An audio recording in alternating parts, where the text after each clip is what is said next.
Through the stories shared on the show, you will find real life triumphs of adversity. Triumph and adversity, inspiration and motivation. Grab a hold of your life. Grab a hold. It's time to be determined to set your goals and achieve them. Achieve your goals. Set your goals high. Set them high. Reach for Mars. If you land on the moon, it's still a huge moral victory. Reach for Mars. Get ready to be inspired on The Determined Show, hosted by Mark Garman. The Determined Show.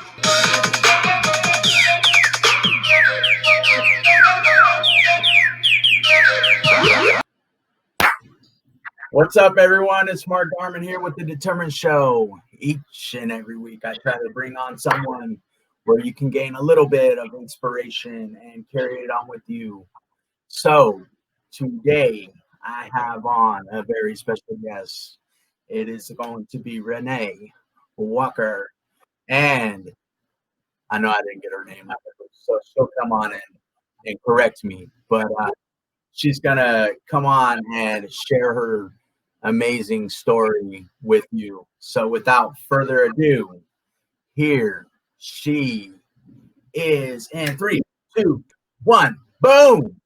What's up, girl? How you doing? Hey, how are you? Good. How about you? I'm pretty good. Yeah. How's Missouri life treating you over there? Pretty good. I haven't been to work. We're in quarantine, so I take it seriously. So I'm not going anywhere. Yeah. I'm pretty much staying to the house mainly. Not going to many places, but I'm pretty good over here. So yeah. We're on lockdown over here too. We're taking it pretty serious as well. We're only going out for the bare essentials, when we need it here and there. They, for some reason, they think that they're ready to open up schools over here, specifically in our area. Mm-hmm. They went ahead and voted to do the parent gets to choose whether they want to do online or they want to do a hybrid. But I think the governor's going to come on and shut that down tomorrow, which kind of sounds ridiculous to me. Wow. That they would give you that option since the cases are starting to pile up. So, But anyways, outside of that, why don't you go ahead and give a brief introduction of who you are? Well, I'm Erica Renee Walker. You say Renee Walker. I'm Erica Renee Walker. I told you I was going to get it wrong. No, you got it halfway right. I'm Erica Renee Walker.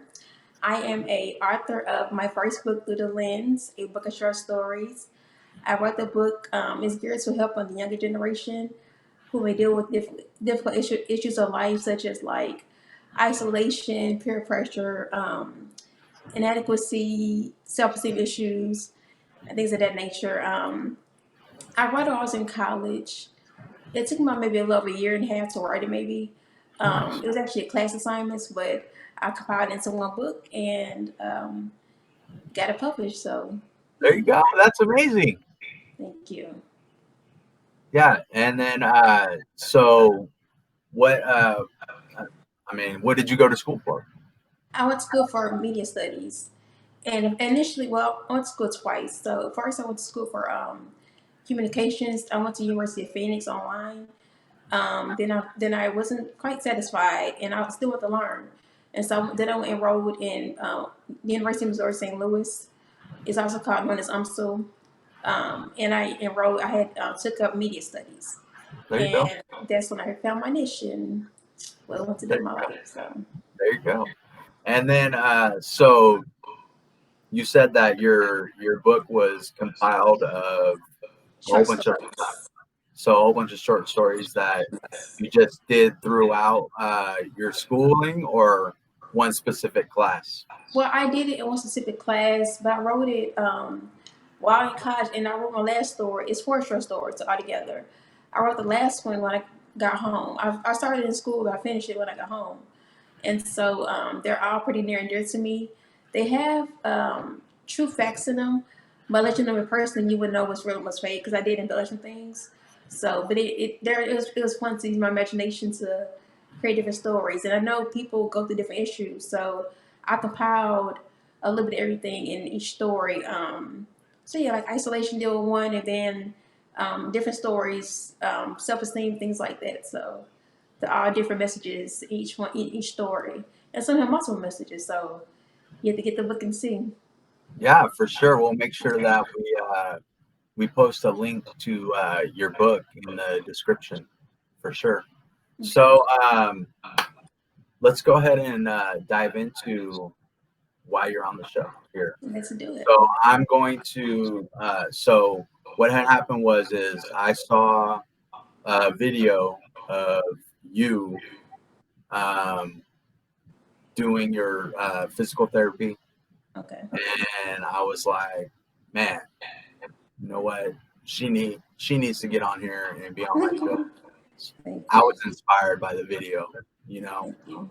So I was like, she needs to come on here and tell our community, you know, what is going on with her story, you know. So let's dive into it. What actually, let's not dive into it yet. I want to know who was Renee. I'm gonna keep getting it wrong. I'm telling you. You're fine. Who were you before the incident happened? So if like I went to your best friend and I was like, hey, what's she all about? Like what would they tell me? Well, Erica, before my accident, I've always been an independent person. I've always had drive to myself. I've always been about business and things like that. So I've always been a pretty independent person. Erica was I was in college before I got hurt. I also had a full time job. I had a normal life. I had family, friends. We hung out and did different things like that. I was a normal. I wasn't quite teenager, but I was like in my early 20s. So I just lived my life and just live my life like it's golden. And was just having a good time, and life happened. And Yeah. like I said, I was working a full time job, and it was just I had a pretty good time, and yeah. So I don't want to dive into my story just yet, but yeah, that's who I was before. I was Erica. I had worked a full time job, in school full time as well. So I had a full life. Full life. And then so you said you're out there like hitting the party scene too is what I was getting. Absolutely. I was a clubber, big clubber, definitely so. Yes, yes, I Right. was. Right. That's kind of what I got too. I was like, Dance machine. Yes, dance. yes. Right. So now let's go ahead and dive into what took place on that day, and then what led into everything. What you remember, what you recall, what you were told. Okay. So on June 1st, my accident happened on June 1st of the year 2008. And well, I gotta rewind back some. So before my birthday, before June 1st, my birthday was that Friday. And so I had this big old lavish party. I had planned it out a year in advance. Wow. And so I did because I never had a party before. Well, I had parties, but not that kind of party. I was turning 21, so I wanted to do it big. So Right. I had a big lavish party planned out. I had a red carpet. My theme was the day a star was born. So I had got a star shaped cake, red carpet, my dress custom made, red dress custom made. Wow. I wore a tiara, had my hair done this real a celebrity type style. I had a backdrop. My party had a DJ, had a photographer. He had a booth set up with my backdrop. My name was Erica's 21st birthday party, I think, or Erica's 21st birthday, I believe it said. And my colors were red and gold, and I had on each table, I had about maybe 7 or 8 tables or so. And I had on the centerpieces was like a star, red and gold stars. Each one had my baby photo inside each one of them. Each table. I had food, fruit. I mean, you name it, I had it. It was just an overall good time, and I had invited family and friends, and it was just a good time. But So how I'm sorry. many people would you say approximately were there? Because this party sounds off the hook. I mean, Oh goodness. when you say it was lavish, I mean that sounds like an understatement after everything that you described I here. would say, if I can guess, I would say maybe about. It wasn't that many people, I don't think. Well, it was a lot of people, but it wasn't like it was hundreds of people. It was under 100 people, I would say. Under 100 people, I would say. Maybe roughly about 50 to 60, maybe. Nice. About 50 to 60 people. It could be more or less, but I remember. I said about 50. I could say 50 people. Wow. That were there. And so we danced. We danced and had a good time that night. I had flew my cousin in from Pennsylvania. I had grew up with my cousin in Pennsylvania, so I flew her out, and we like I said, we partied, and after my party, it was after party, so we went to the club afterwards, party some more, and at the community center, you only have like so long to be there anyway, so I had maybe like 2 hours, I guess it was 2.5 hours maybe, and then yeah, I said okay, so we're just gonna keep on partying or whatever, so I didn't change clothes, I went home, and but one thing about that night, and the whole weekend, just about it rained so bad. It rained horribly. Like I've never seen rain like this before ever. I mean, I've seen rain like this now, but the rain that happened that night, I've never seen it before that moment. Yeah. So it's pretty. It was pretty. It was pretty out the ordinary, and Yeah. but I didn't think anything of it. And so we went back to my apartment, and then we went to the club on the east side of St. Louis, and I believe it was called Club. I think it was called the Vino, maybe the club. I think the Vino. I think was they went to. I believe. Okay. And so we Shout out to Club Bino. shout out to the Vino, and we went there, and then I remember going back home and just falling out. Like I was done. I was outdone. Like I was outdone. And Yeah. the Saturday morning, we woke up, and I had asked my cousin weeks prior to this if I could have a sleep over at her house because I only had one bedroom apartment, and so I wanted my other cousins to stay on me as well. And I had plenty of friends, but I don't know why I didn't want. I don't know. I had plenty of friends. I don't know why I just wanted my cousin around me, but some reason I wanted my cousins with me, and so I had asked her to sleep over at my cousin's home. She said yes. So Saturday night we woke up and then we just hung out or whatever, ate some leftovers from my party before. A couple of friends called, hey, can I come over, whatever, eat some food or whatever. I'm like, oh yeah, come over and so whatever. They came over and things like that, and we hung out a little bit more. And then I say maybe about like 7-ish, 8 or something. Once my cousin's home, I picked up everybody who was gonna stay the night that night, and we just talked and watched movies all night long and joked and ate food and snacks and they had girl time, and Yeah.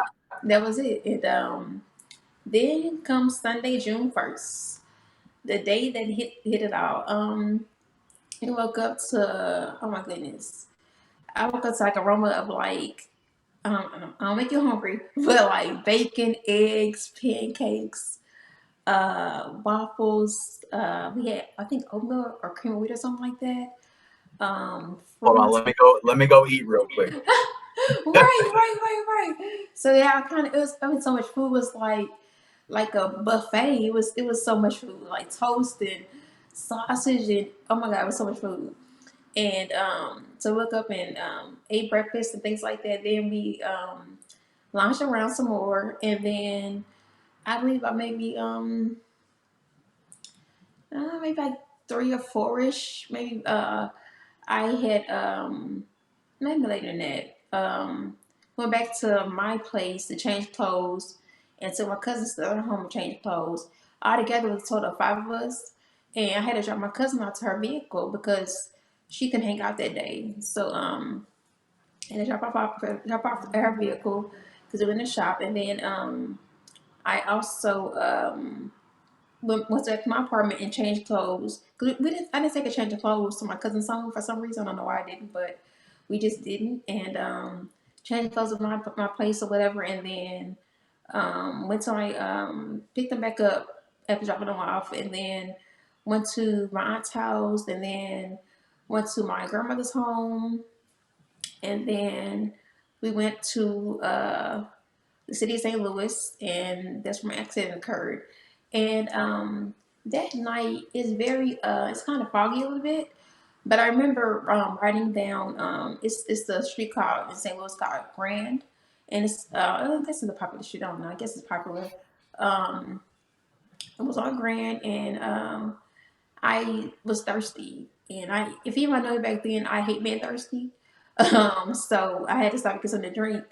But that night on Sundays here in St. Louis, I don't know how it is now, but I know back then it was like the it's always crowded in the city. It's always crowded, and so I remember being a lot of cars and stuff, and so it was very overly crowded.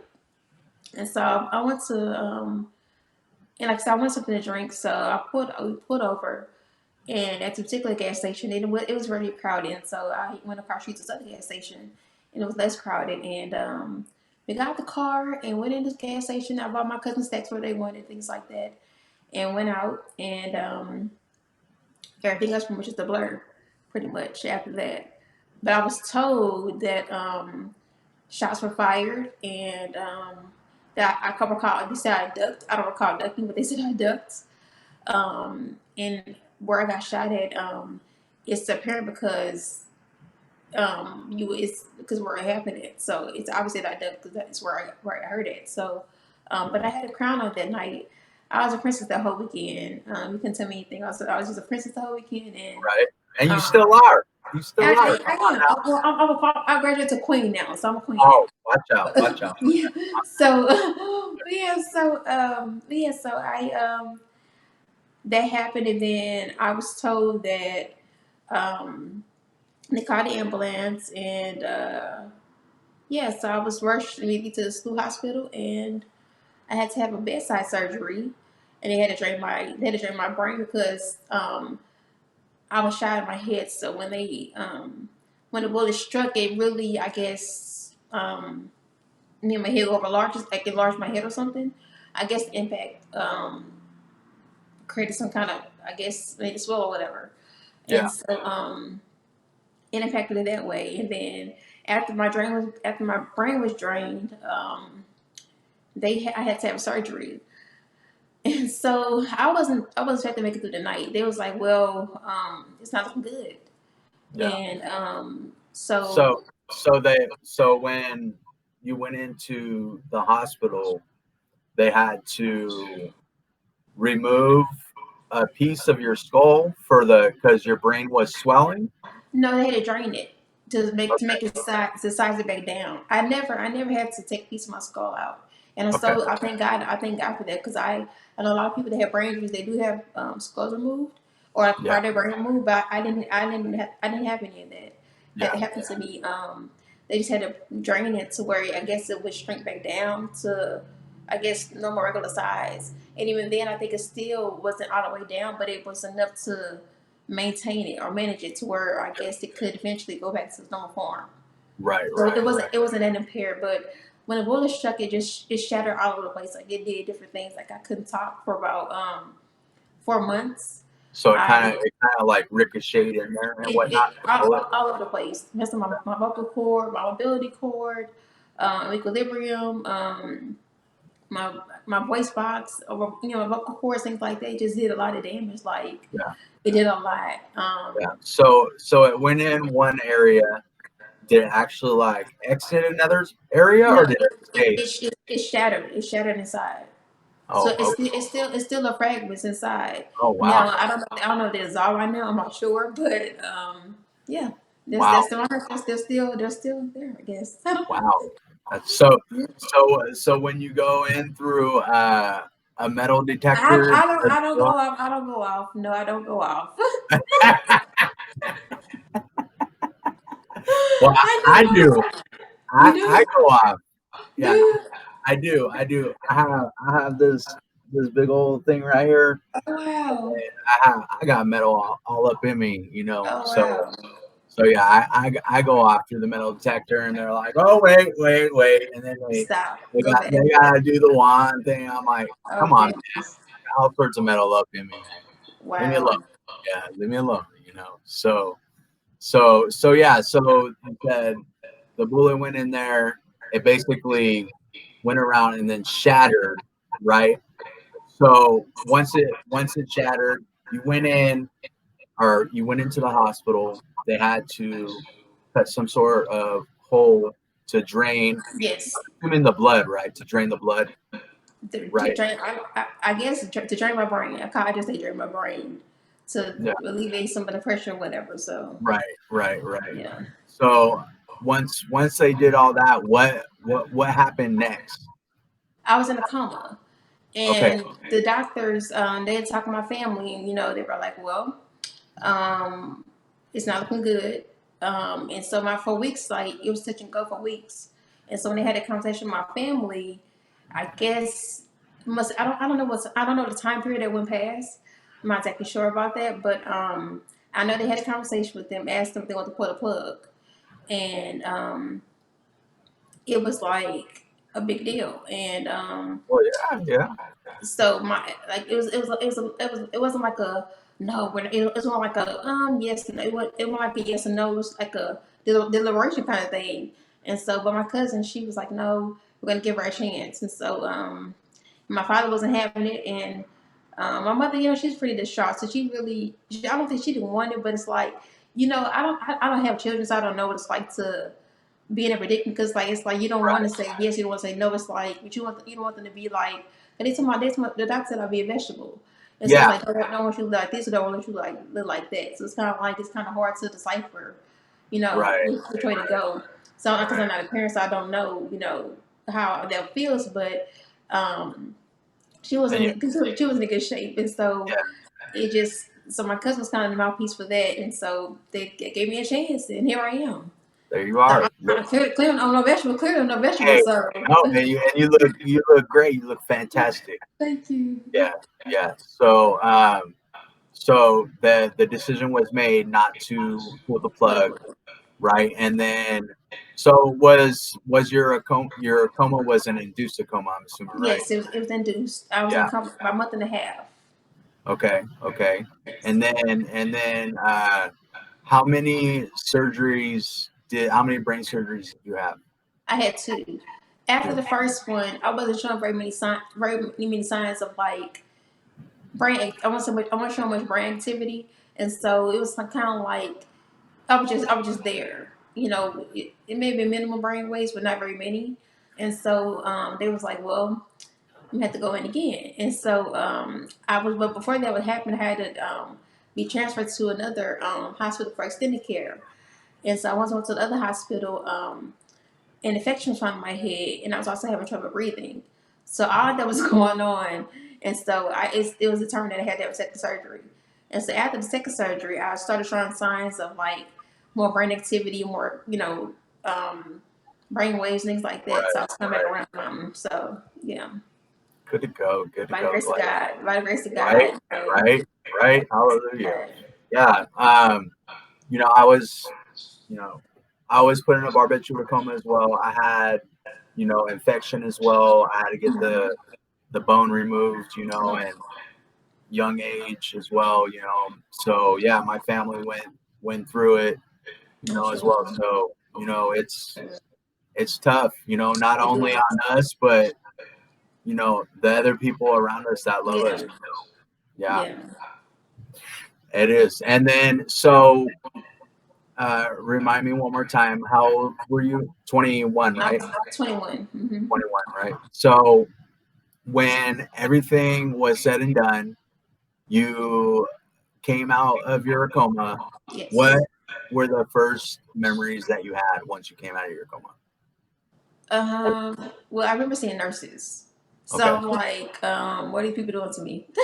Right. I'm like, actually, I didn't. Well, I'll take it back. I'll say this. I didn't have any thoughts, and that makes zero sense to say. But I really had no thoughts. Like, And like, you know, you look at people, but you don't think anything.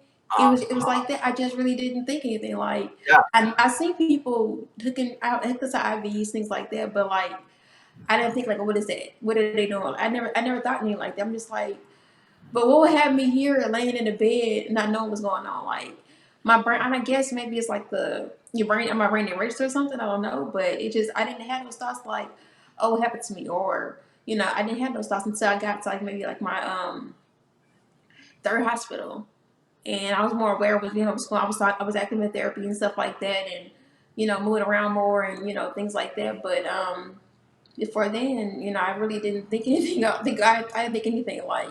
Yeah. I had no idea what to think. Yeah. You know what's funny is, I get specifically, my wife will be like, what are you thinking right now? And I'm like, I don't think about anything. I'm just sitting here chilling. Yeah. She's like, how are you not thinking about anything? I'm like, just not. I don't know. Just not thinking about anything. Like, you can't just sit here and like not think about anything. You know what I mean? Like, so I don't know. It seems so weird though, but like you really don't think anything. You just right? Yeah. I'm like, maybe that's like something along the lines with a brain injury where you can just like you can just sit there and just like totally just be like, It's normal to me, but I don't know. Other people say it's impossible. Yeah, it's normal to me too. Whereas my wife's like says she's thinking about like 10 things at one time. I'm like, that's lucky to be you. Yeah, now I think about a lot of stuff, but back then I didn't think about a lot of stuff like that. It wasn't very much on my mind. Like, it wasn't. Right. So you said you're in a coma for a month and a half, right? Mm-hmm. And then it took another 2 months to get to the third hospital. Let's see, June, July. I said about 2 months. I'll say 2 months ago.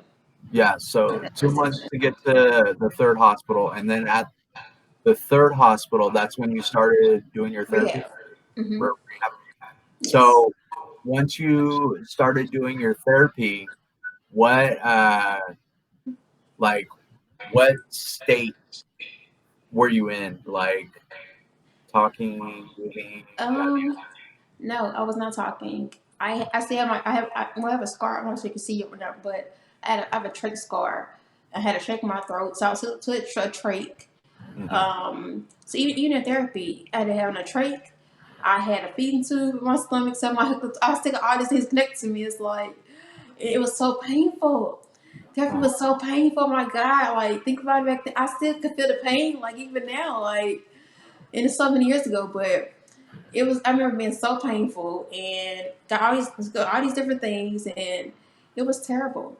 But it was quite a transition, and I even my head, I can control my head now, but I was like a bobblehead, like I was all over the place, like just I had zero control of everything, like I wasn't standing, I was not doing anything, like even I think I used my hand. I believe I used my left hand. I think I did use the left hand or whatever at the time, and I was right-handed. Yeah. So for me to stroke my right side is kind of like, oh goodness, like this is my dominant hand. So I had to learn how to write again with my left hand. So it's a big old transition. But I wasn't talking. I didn't start talking until about 4 months after I got St. Mary. So even that took a while. In that process, my voice, and it's so funny how my voice came back. Me and my mother were in our room. I was sitting up in the chair or my wheelchair or whatever, and I don't even remember the show called One System Park. If you ever saw it before, but it's like a video show, and it plays like 10 videos, and so we were watching that. And that night I went to the club before I got hurt.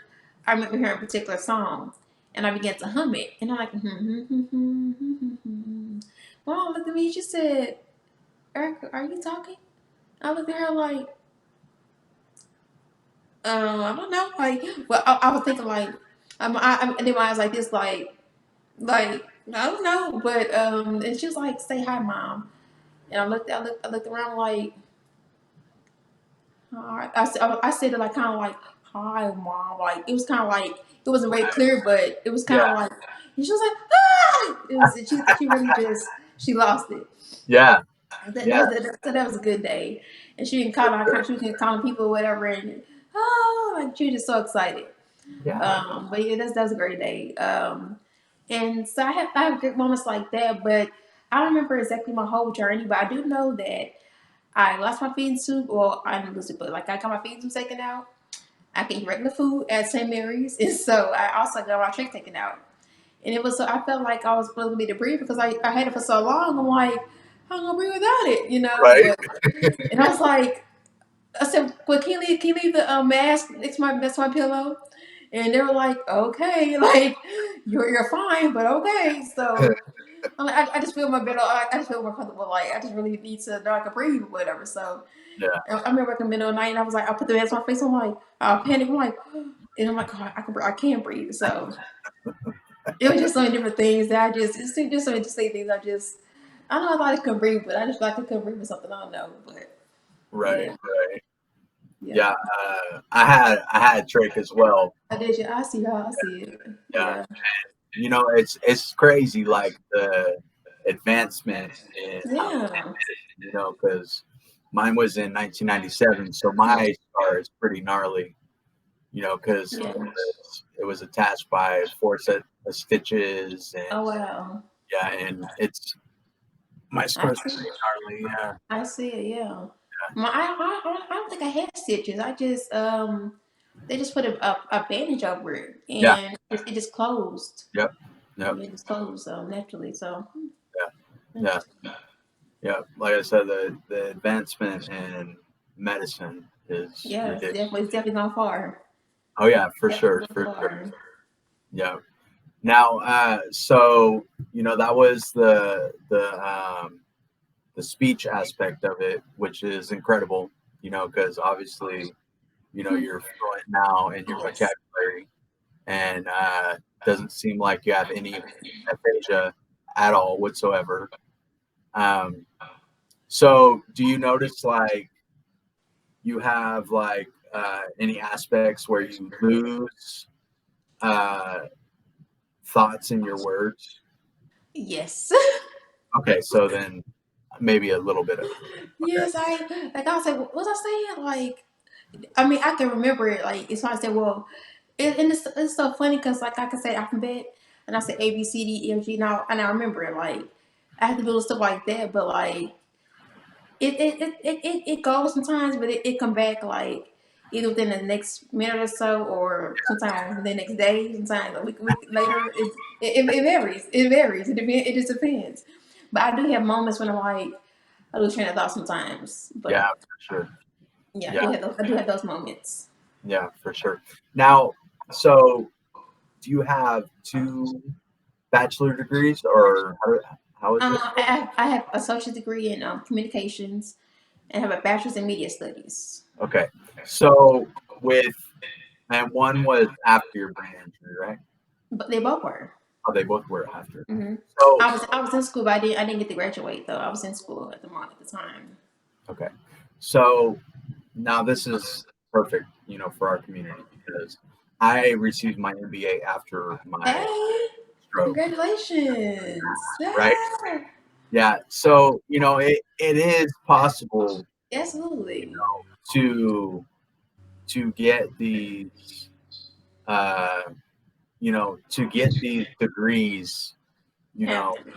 afterwards, Yes, um, so if you it's how it work. yeah, it is. School in general is hard work. If it was easy, everyone Mhm.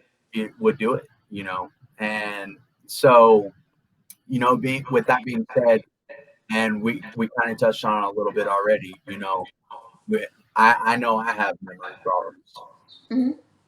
so how would you prepare for a test? And see, here's the thing. I'm a note taker, so I take very detailed notes. Okay. And so, people say how you get a tape recorder, and I had one, but the tape ran out. So it's like, I said, okay, you got to jot down, you got to find a different way. And so I ended up I would take notes, and I would have the teacher sometimes print them off. And if that couldn't happen, I would just remember the main points of what's going to be in the test. Because at the end of the day, that's what matters. What's going to be in the test. So it's like, whatever else doesn't really matter. And so I would say, people say you need a note taker. I'm like, no, I take my own notes, because people don't take notes like you would take notes. I'm very detail oriented. I know what I hear. I have a very sensitive ear to hear certain things. So I pick up certain things, and I know what's gonna be important, what's not gonna be important. So I pick and choose. And what also help with the teachers. Some teachers give outlines, and that really helped a whole lot.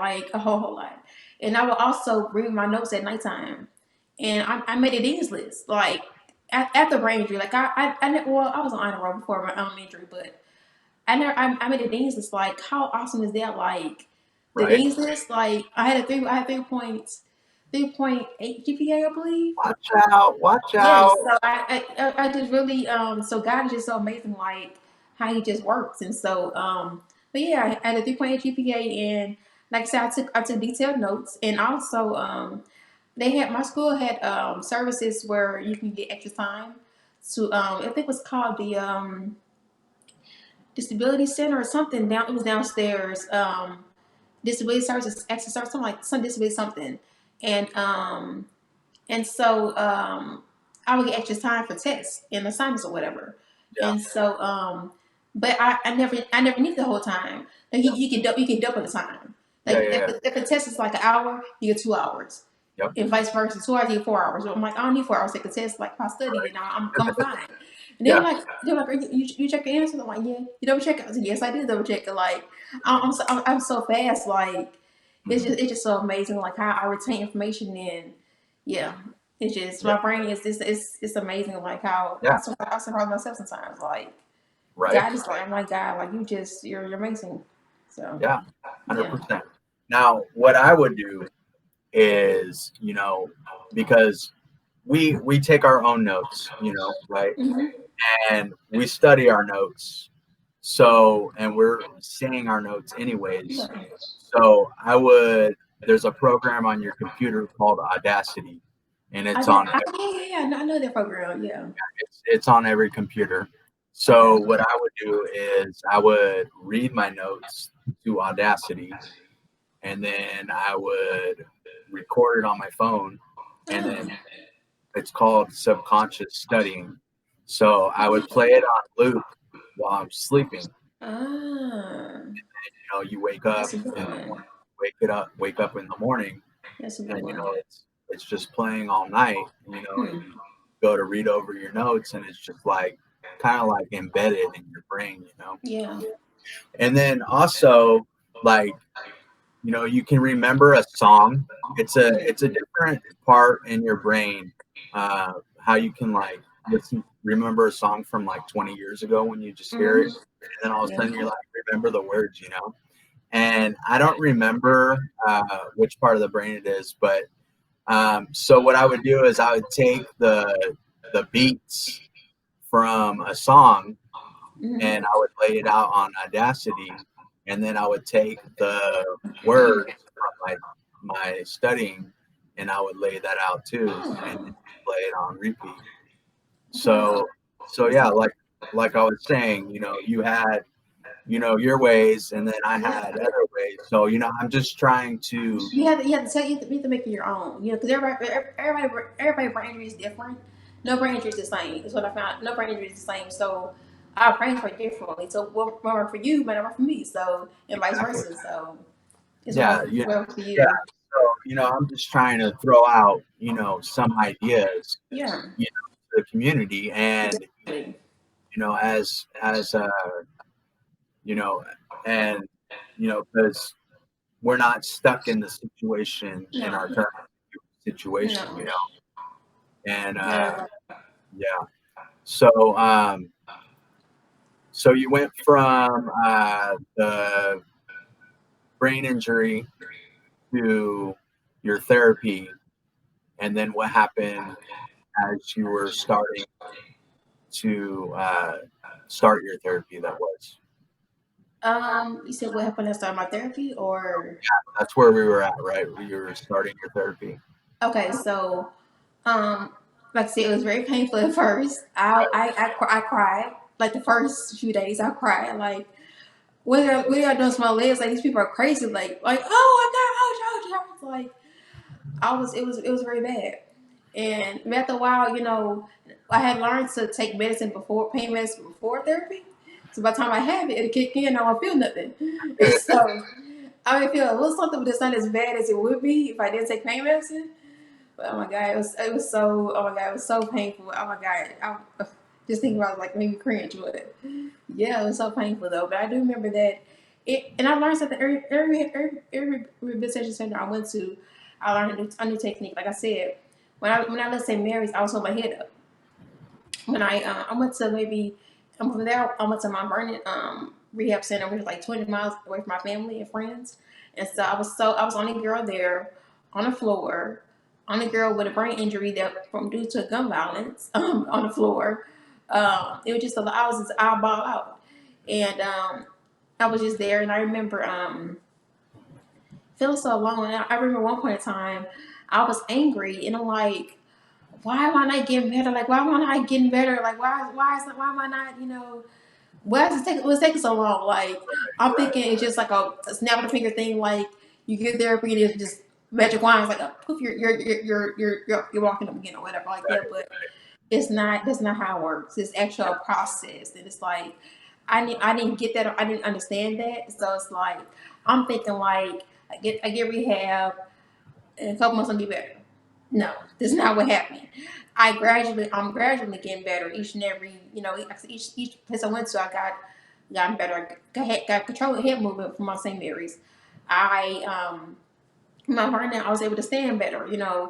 My feeding tube was taken out and stuff like that. And then I went to a nursing home when I moved back to St. Louis, and I was just upset about that. So I'm angry. I was constantly in an angry state. So I struggled with anger like a lot during this process, and then I remember after that, I would get outpatient therapy here and there, go through these programs, things like that. And so it just been a transition, and I learned how to write, fluently with my left hand. At first it was like scribble scrabble, you could really understand it, but now it's like it's legible now. You can understand it. You're not sloppy, but you can understand it's legible. Yeah. But yeah, and I type my fingers and stuff like that. So I'm one-handed still. I do everything one hand. I write now. I do everything one hand. Like there's nothing I don't do. I put my shirt on by myself and do my own hair. So it's kind of like. So yeah. So I learned to adapt to my circumstances. Right. And if circumstances happen to me, I learned to adapt the other way around. Yeah. Now, what kind of sparked piqued my interest there was, you stated that you were angry, a lot of time, right? Oh, yeah. So you don't look angry now, obviously. Oh, of course not. No. Right? So one of my points, is PMA, positive mental attitude, which is a key aspect in one's recovery. So once they have a positive mental attitude, it's a lot easier for the brain to reconnect those neurons for your recovery. So if you're ready to go and say, all right, I'm ready to go. I'm ready to conquer, this feat that's in front of me. Yeah. And whatnot. So that's one of my key talking points is the positive mental attitude, PMA. Absolutely. Yeah. So big role. What's that? Your mindset plays a big role in this whole thing, this whole process. If you think I can't do it, you're not gonna be able to do it. So it definitely plays a role. And I will say this, that even though I struggle with anger, I just had to learn how to deal. And and the more in the first I didn't want to know anything about brain injury, so I'm like, I don't care. It just, I don't, what I care for. Like, it just, I didn't want to know anything about it. And so these last few years, my interest has been piqued to learn more about it. And I learned that anger is one of the things that, one of the problems that you deal with. And I was like, no wonder. I'm like, no wonder. I know what this man for no reason. Like, I know it had to be something. So it made more sense, as why I would do certain things and things like that. So a lot of things were put in perspective. And then when I found out even more, like even dealing with gun violence, like I want to be more active with gun violence. So that led to another thing, and so I become more active with Wash U in Missouri. They have it's called the Violence Prevention Committee commission. They have a program to help prevent gun violence, and so they I was on a panel last summer actually around this time. Around this time, actually, I think it was July 3rd. I think it was July. It was July. I think 13th. I think sometime this week was this week or whatever. And so I've been on a committee, and I found out that I'm sure it's gone up by I think it's gone up by now, but at the time it was 96 people. Americans are killed by a gun every day. There's almost 100 people per day. Like that's crazy. Yeah. Like shot by a gun, it's just like being killed. It's like I'm so thankful to be not one of those people. Like I'm still here. So, Yeah. it's just like it's such a wonderful thing. And so any way I can raise awareness about gun violence and how it impacts people, I definitely want to do so. Like that's what I want to do. So that's what I'm all about. Yeah. I want to amplify my voice to be, heard, to be a voice of other people that are in my situation and not my situation, that can't talk, that can't do things I'm doing, or they're not as vocal as I am. Because I did meet a girl, but she couldn't talk, and when I told her my story, she could hear, she could listen to things like that, but like, when I got to the part when I said I couldn't talk for about 4 months, her eyes lit up like, what? You couldn't talk? It was so, I can't even describe the feeling, but it was so amazing to inspire somebody in that small little way, just that small little token of my story, touch her life. And it just, I don't know how she's doing now, but yeah, just talking to people, and I love encouraging people. That I love encouraging people. Like I just don't know. I didn't have anybody, I didn't have anyone to talk to me in the hospital, because most people who get shot in their head, let's face it, they die. They don't survive. Right. They don't really make it through anything like this or whatever. So I didn't have nobody to talk to that understood all the way with how I was feeling. So it's like I want to be that person with other people who do survive and want to talk about it and are okay with it, and the best their ability to be able to handle it. So Well, I mean, in your case, it's not only about, Jerry here says, great interview and great inspiration. You look amazing, Erica. Positive mental attitude. Thank you, Jerry. Let's go ahead and read some of the comments real quick. Sure. Shannon, this amazing woman here, who just happens to be my wife. Oh, she appreciate it? Yeah. Positivity can change everything. Absolutely, 100%. They definitely can. Jerry again says, you are amazing, Erica. Thank you, Jerry. Thanks, Jerry.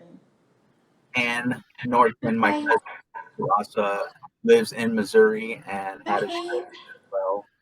She says, hi, guys. She said that she just started PT again, finally. Hey. Yep. And this I'm assuming is someone that you know. Hey, yes. Erica. Hi, Camille. Yep. Thank you for watching. And I think you might have gotten in trouble here. Oh, you had a serious party. I definitely did. Definitely did. Absolutely. It went down.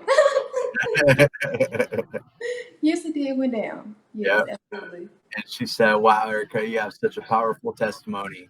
Thank you. There you go. So, now I lost my train of thought. Dang it. So I can. So alongside this, I'm also writing a book, another book about my personal story. Oh wait, was that the link? No, that's I'm sorry.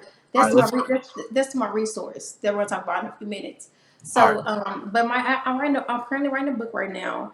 It's called Dare June 1st, and that's the day I got hurt. And I really, I'm on Facebook and stuff like that. And I'm on Facebook and I repost every year, and I want to write a book. So I'm like, okay, what's a good title? So I thought, well, Dare June 1st, because it's like writing a letter to that day and what that means and things like that. So It's my book, and it's gonna be about my story, of course, and other things as well that have gone on in my life and things like that. So it's not just my story. It's my story plus some.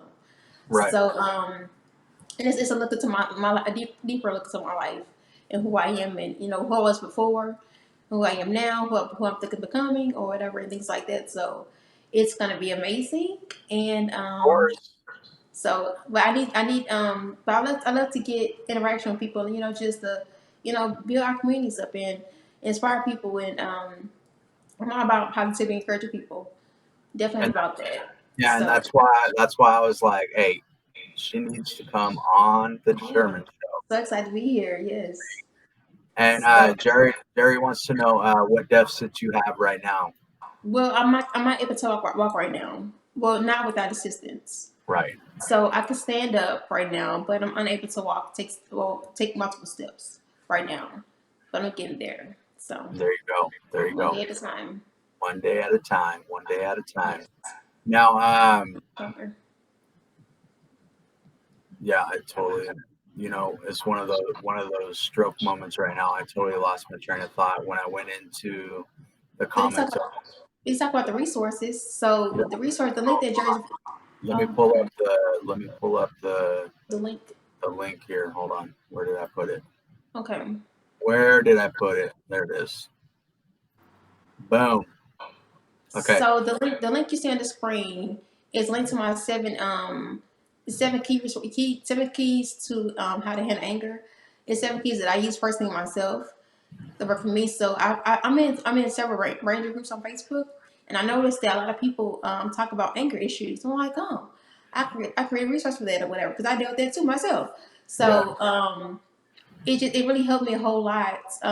These steps, the keys that I said or whatever, because I went through so many same things. I read the comments and like, I went through that too. Like, oh my goodness. So I really felt compelled to create a resource that would help others, that help me. And even if all the keys don't help, at least one may help. You never know Yeah. what can help until you try it. So I created resources to help others, and there you have it.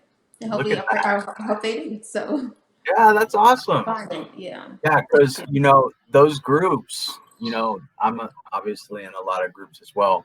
You see a lot of comments on there. Absolutely. And you get a grasp of what the community is dealing with, and that's kind of like I try to pull out or try to discuss what try to touch on those topics as well with who I bring on the show here, so that we can help as many people as we can, because that was the whole purpose of me starting the show was to help the community.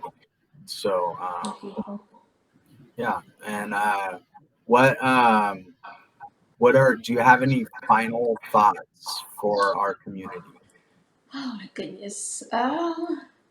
Well, I would love to get out to select the link, and if you have any issues or whatever, if you felt like you're misunderstood or you're angry, you don't know why you're angry, or you need something that can just an outlet, their resource is definitely a great start to use. Also, I like to say that it's not over. Your life's not over. You're still living. You're still here. So obviously, there's still something for you to do.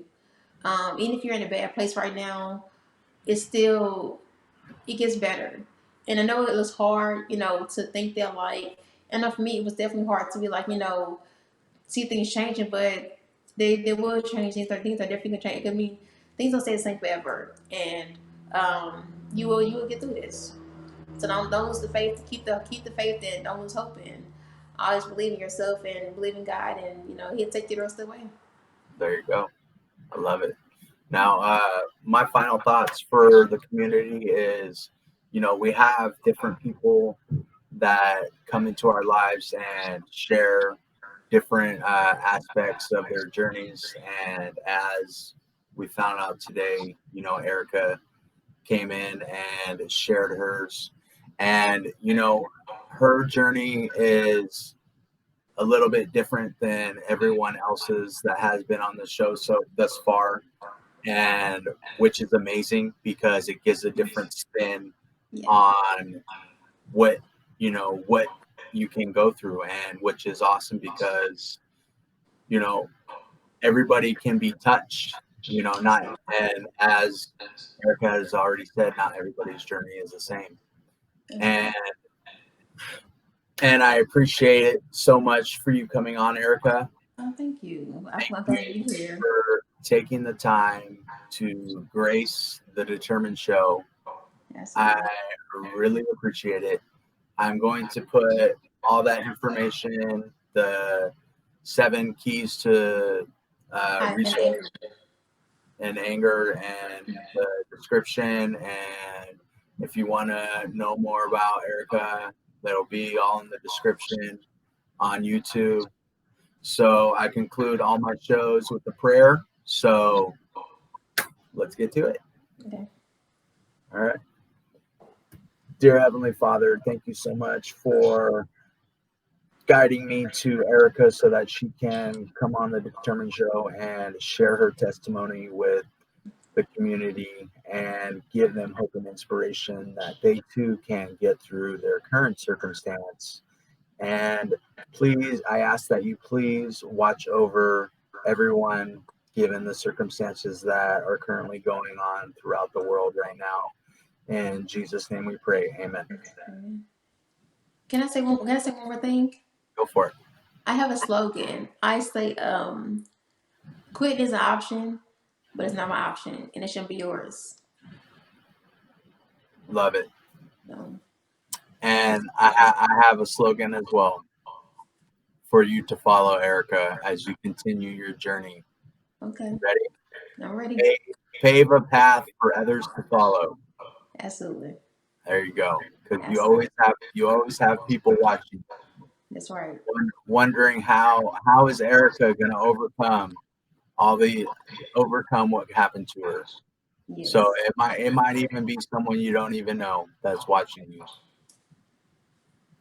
So hey, keep doing what you're doing. Keep striving to get better. Thank you. Keep kicking butt and taking names. All right. I definitely will. Thank you. All right. Thanks for having me on. Hey, take it easy. Thank you so much. You too. Thank you. Bye-bye. Yep. Bye.